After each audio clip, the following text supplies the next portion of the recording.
And then it's on, come on, girl, kick it on back. Z71 like a Cadillac.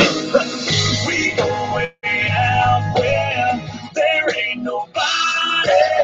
We turn this cornfield into a party. Pedal to the floorboard and a better photo, burning up a back row song.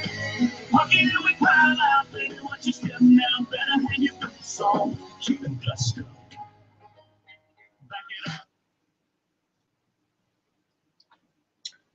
All right, that song means this is the start of the Week 7 C2FL podcast weekly review. This is the Attic. We're doing something a little different here. It's actually Sunday morning, which means on a typical Sunday morning, we'd have football in, you know, an hour and 15 minutes or so, or hour and 10 minutes or so. But we have that awesome London game between the Jags and the Bills going on right now, streaming live on Yahoo. I know this is a Google Hangout, so that's kind of like Apple Android, but it's streaming on Yahoo. That's how it's set up. Hopefully you got your lineups in. Hopefully you've been checking out that game.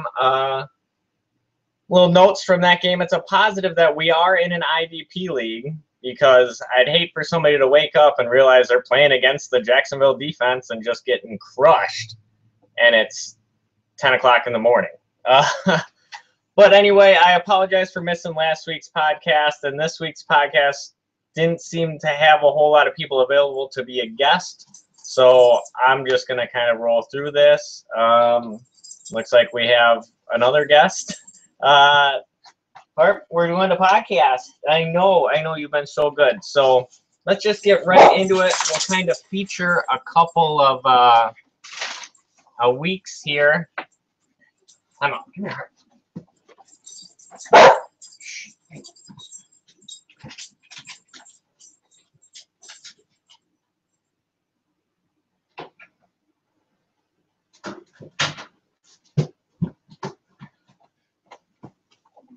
All right, that was Harper. She just wanted to say hi to the podcast. She'll make her picks later. No, anyway, let's get into it. The C2FL is just a scrambled mess right now. We got teams that are all over the board. We got 1-5 teams. We got 6-0 teams. I mean, last week we did see a few 1-5 teams come out with the victory. The Jabronis, when they win, they break 220. So they got 2 wins on the year, and both times they're over 220. That is phenomenal. So they're just killing it when they win. Struggled a little bit when they don't put up big points, but the team is scary. It can put up 220. It's done it twice now. So watch out for them. That dime division's looking tough. That's for sure. Rolling up to the nickel division, what a mess that is. Division leaders are 3-3 with Compton and Pinecone up there. NATO moved to 2-4 with a holding off a victory last week. Could have been almost a stat correction win for the Fury. So always keep an eye on those Thursday stat corrections. That game tightened up real close, but NATO still was able to hold on. Then the Bruisers riding a 5-game losing streak. That's not good. But they're 1-5 sitting on the bottom. But they do have division play coming back into play this week. So they're tough in the division. So we'll see if they can get it turned around. They got a couple of guys coming off IR, but Mariota's also out for them. So we'll see what happens. Rolling down in the quarter division, just a mess there. Suit Up handily leading at 5-1, 10 IOR in their footsteps on riding a 3-game winning streak at 4-2. Propaniacs got a big win last week over the Meatheads. That was a tough loss for the Meatheads. They fell 2 games behind Stink City Bombers. More on those 2 teams in a few. And then the Woodsmen in the bottom of the quarter at 1-5 on a 3-game losing streak. But they play the Propaniacs this week with a win. You know, they're fighting, crawling back to the top, and we got the 2 teams on top of the quarter playing. So one of them is going to lose. if 10 IOR knocks up Suit Up, they go to the division lead, and then we got a mess on our hands. You know, we got and the Woodsmen beat the Propaniacs. Now it's ugly. So we'll see what happens. Just a reminder, get your lineup in, folks. Hopefully you didn't miss out on the London game, but if you did, it is Buffalo and Jacksonville, and all the big name players for Buffalo are hurt except Shady, so maybe you didn't miss a whole lot. Anyway, so that kind of wraps up our tour around the league. Let's look at last week's results. I kind of touched on it a little bit.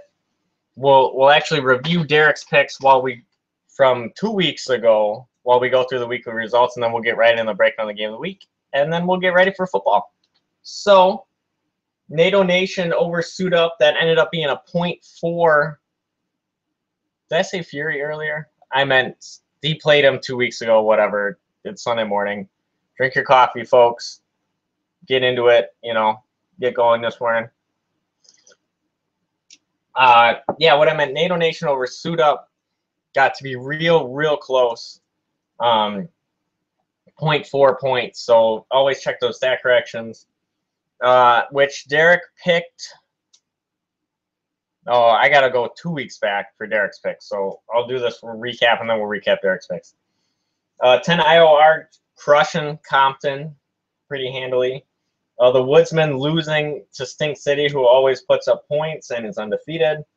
Propaniacs edging out the Meatheads on that Monday night game. Eli looked terrible, but they didn't kick any field goals, fortunately. Pinecone just crushing Matterhorn, coming out with a almost 190 performance. So big performance out of the Fury moving forward, and the Jabronis just demolishing the Bruisers by 120 points. So that was a big one. Let's go back 2 weeks to week 5 and check out Derek's picks. So we have Meathead and the Woodsman. Derek went with the Woodsman. That's incorrect. The Meatheads knocked off the Woodsman. Going with the Bombers over the Propaniacs. Yes, that's a win, unfortunately. Compton over Suit Up. No, Compton got crushed by Suit Up by almost 100 points. 10 IOR, yes, stuck it to NATO Nation, so that's a win. Matterhorn, yes, over the Bruisers. And the Fury over the Jabronis in a nail-biter just broke 100, and that was just enough. So Derek went 4-2 on the week. Not the best so far, but improved upon Bidow's guest appearance. I'm not going to make any picks this week because we've already heard my picks. So if you want to be on the podcast, make some picks next week. Let me know early in the week. We'll get you on. We'll keep this tradition moving forward during the week so people can watch it at work. Let's get right into the breakdown of the game of the week. Released on Thursday, your C2FL game of the week is Stink City Bombers at the Meatheads. So the reason this is such an important game is that this could mean everything in the Dime Division. The Meatheads lose, they're 3 games back of the Stink City Bombers, and the Bombers now hold the first and initial tiebreaker at head-to-head. So that's almost an insurmountable leap to make. I mean, it can be done. We know that.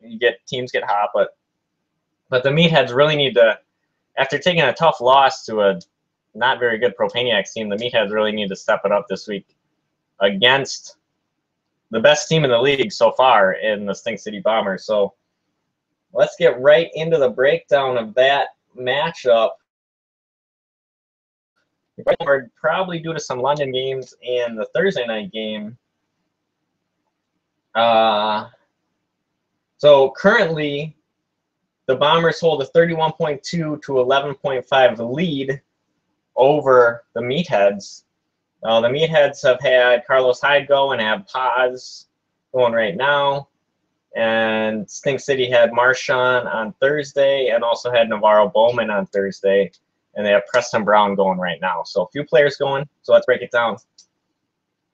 Quarterback position, we got Tom Brady. Both teams going with one quarterback right now in the lineup, which is kind of interesting.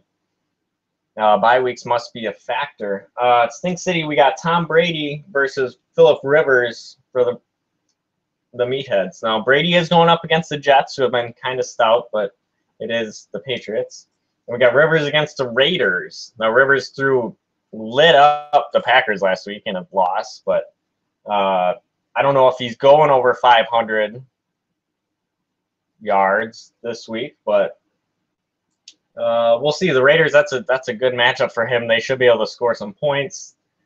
Probably going to be a wash just with Brady's matchup, but we'll see. If Brady lights it up, he's got it. But if the Jets kind of slow down Brady a little bit, then Rivers could even that up a little bit. Starting running back Le'Veon Bell lined up with Carlos Hyde. Well, Hyde's already played, and he scored 4 points. And Le'Veon is Le'Veon. I think he's going to break 4 points, so I'm going to give the edge to Stink City. Let's go right into receivers. We got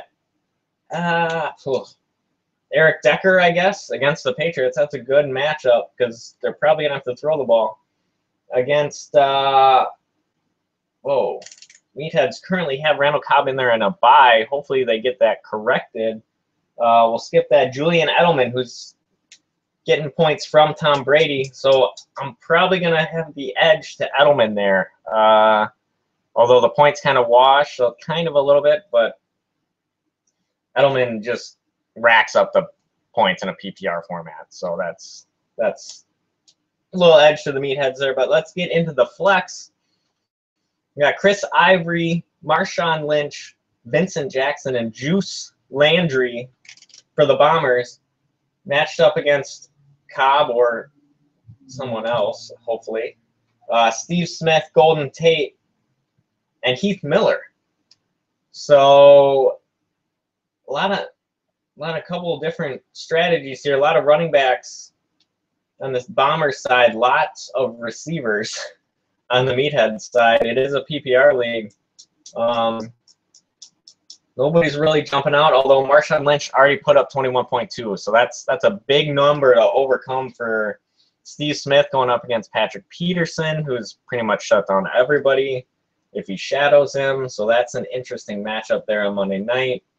Golden Tate against the Vikings should be able to score some points, but is Golden going to get the points, or is it going to be a Megatron show?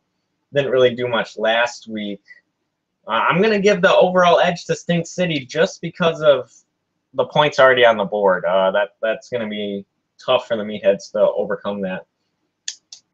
Moving on to tight ends, Travis Kelce matched up against Rob Gronkowski. Now, Stink City does have Tom Brady, but I still think Gronk's going to get the edge over Kelce. Kelce has a pretty good matchup against the Steelers, but their offense has really taken a dive since Charles has become out. So we'll kind of see how KC plays that one. Although Big Ben is still out and they got Landry Jones at quarterback, that could be an ugly game in general. Kickers don't count. So we're moving on to defense. Bowman already has 8 on the board. Preston Brown has only put up 2 so far through 3 quarters. And Keenan Robinson matched up against Derek Johnson, Paz, who's already put up 7.5, and Eric Weddle. So Weddle and Brown are probably going to even out. Paz and Bowman are evening out right now. So that leaves Derek Johnson and Keenan Robinson probably going to even out. Keenan Robinson against the Bucks, which means they're going to run the football with Doug Martin. That's probably going to be an even affair. I don't know if I can give the edge one way on the defensive side. So that is that. That's your breakdown of game of the week. Kind of went through that quick, but that's what it's about. We try and keep these a little bit shorter. I know we don't have a guest. It's just me yapping here, so kind of have to put up with that. So we went through Derek's picks. We went to the game of the week. So yeah, divisional play in the C2FL this week. Lots of big games. We got Fury and the Bruisers. That's a big one, especially for the Fury. They've been hot. The Bruisers have not been, but it is divisional play. NATO Nation and Compton, that's a huge game for that division, and we'll see how things go on that one, but that could really turn things around. Bombers and Meatheads, game of the week. Obviously, Jabronis and Matterhorn. We'll see if the Jabronis can keep up their 200-point efforts.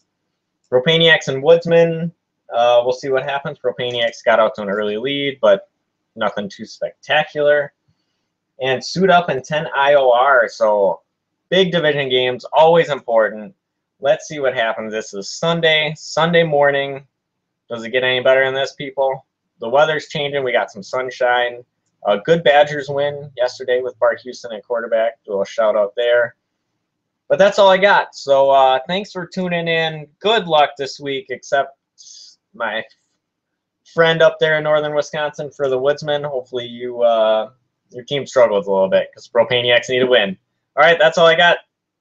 Catch you later, folks. This is the C2FL Week 7 preview. Signing off.